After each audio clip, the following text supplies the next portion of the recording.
નમસ્કાર દોસ્તો, વિડીયોમાં ફરી એક વખત તમારું સ્વાગત કરું છું.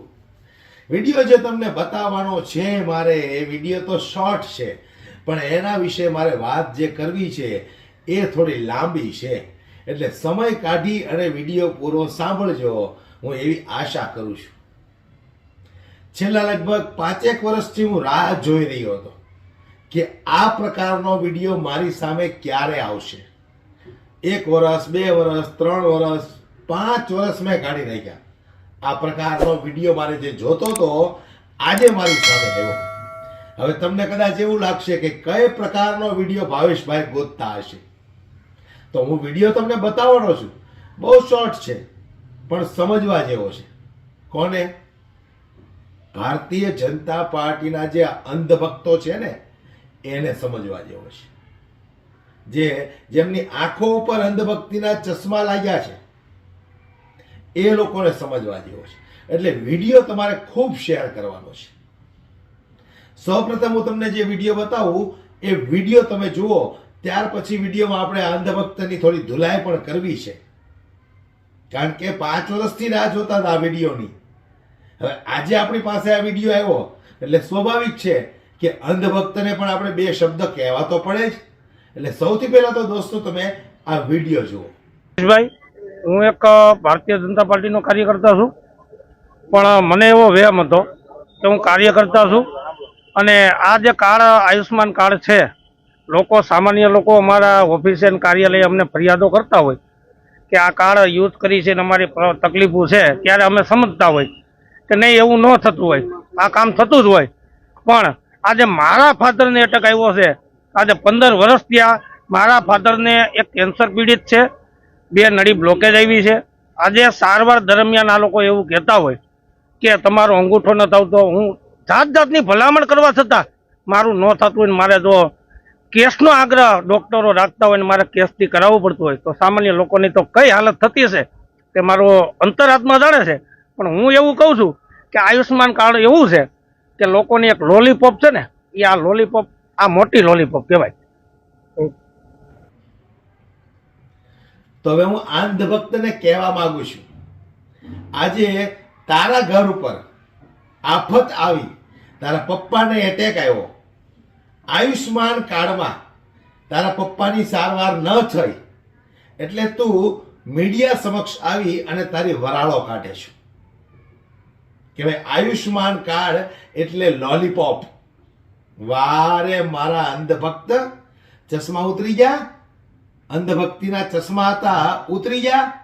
ઘર ઉપર આફત આવી, પપ્પાને એટેક આવ્યો, રોકડા પૈસે ઈલાજ કરાવવો પડ્યો, એટલે આજે અંધભક્તિના ચશ્મા હતા એ ધડામ કરતા ઉતરી ગયા ને.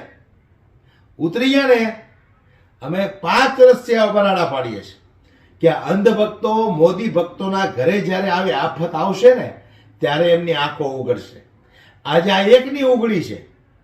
ધીમે ધીમે ધીમે કરતા જેટલા અંધભક્તો છે, ગોબર ભક્તો છે, એમના ઘરે આવી આફતો આવશે ને, અને જ્યારે એમનો ઈલાજ આયુષ્માન કાર્ડમાં નહીં થાય અથવા તો કોઈ કાંડ બન્યો હોય તો એમને ન્યાય નહીં મળે, ધક્કા ખાઈ ખાઈને તૂટી જશે છતાંય ન્યાય નહીં મળે, ત્યાર પછી કંટાળી એ બોલશે ને કે ભાઈ ભારતીય જનતા પાર્ટીને ક્યારેય વોટ ન દેવાય, ત્યારે અમને સુકૂન થશે, અમને આમ અમારો આત્મા ઠરશે, અમને એમ થશે કે નહીં હવે આ ગોબર ભક્તોને રેલો આવ્યો જેમ આને આવ્યો છે. વારંવાર તમને કહેતા આવ્યા છે, વારંવાર કહેતા આવ્યા છે, જાગો, જાગૃત બનો.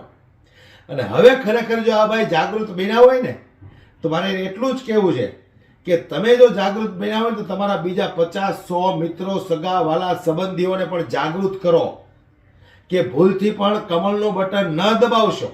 કારણ કે જ્યારે ઘર ઉપર આફત આવશે ને ત્યારે આ એક કમળનો નેતા તમને કામ નહીં લાગે.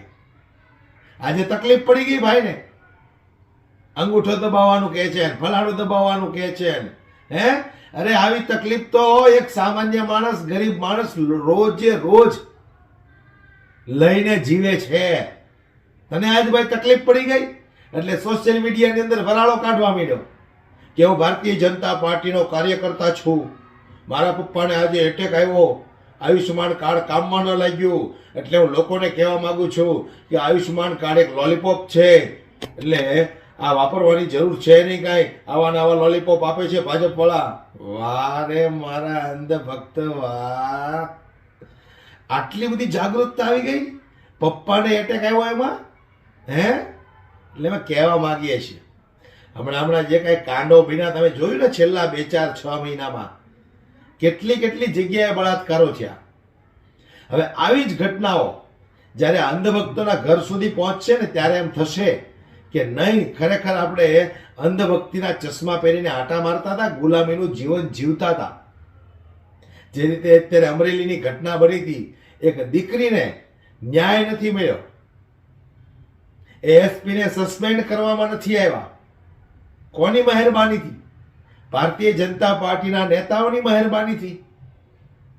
એટલે જ્યારે આવી ઘટનાઓ આ ગોબર ભક્તોના ઘરમાં બનશે ને, અને ત્યાર પછી એને ન્યાય નહીં મળે ને, ત્યારે એમ થશે કે ખરેખર આપણે જે પાર્ટીને સમર્થન કરતા હતા, જે પાર્ટીની સભામાં ખુરશીઓના ગાભા મારતા હતા, એ આપણે ખોટા મારતા હતા. પણ થોડો સમય લાગશે દોસ્તો, રાહ જોવી પડશે. આવી ઘટનાઓ તમારા ઘર સુધી પણ આવશે, અને ત્યાર પછી તમે જાગૃત થશો. અને એ દીકરો મારો જાગૃત થશે ને, એ ભૂલથી પણ ક્યારેક કમળનું બટન નહીં દબાવે, એની ગેરંટી હું આપું છું. જાગૃત થવું જ પડશે, ગુલામીમાંથી બહાર નીકળવું જ પડશે, તમારો આત્મા જગાડવો પડશે. ગુજરાતની દરેક જનતાને હું કહેવા માંગુ છું, અંધભક્તોની સાથે સાથે, કે તમારો આત્મા જગાડવો પડશે. ક્યાં સુધી ગોપાલ ઇટાલિયા, ઈશુદાન ગઢવી જેવા નેતાઓ તમારા માટે લડતા રહેશે? ક્યારેક તો તમારે બોલવું પડશે ને, તો બોલો, અવાજ ઉઠાવતા શીખો, મજબૂત બનો. ડરો નહીં આ ભારતીય જનતા પાર્ટીથી. હવા ભરેલા ફુગ્ગાઓ છે આ, ડરો નહીં, અવાજ ઉઠાવો. અને અંધભક્તો, હું તમને પણ કહેવા માંગુ છું કે સુધરી જજો, નહીંતર આવનારા સમયમાં આ તમારી ચડ્ડી ઉતારી લેશે ને તો તમને ખબર નહીં રહે. એટલું યાદ રાખજો. દરેક મોદી ભક્તોને કહેવા માંગુ છું કે સુધરો. જ્યારે ઘરે આવી ઘટના આવે ત્યારે સુધરવું હોય તો ત્યારે સુધરજો, પણ એ સમયે મોડું ખૂબ થઈ ગયું છે. દોસ્તો, વિડીયોમાં મજા આવી હોય તો દરેક લોકો સુધી શેર કરવાની જવાબદારી તમારી છે. અમારી યુટ્યુબ ચેનલમાં જો તમે નવા હો તો અમારી ચેનલને સબસ્ક્રાઇબ કરીને બેલ આઇકન પ્રેસ કરવાની પણ જવાબદારી દોસ્તો તમારી બને છે. આજના વિડીયોમાં બસ આટલું જ. જય હિન્દ.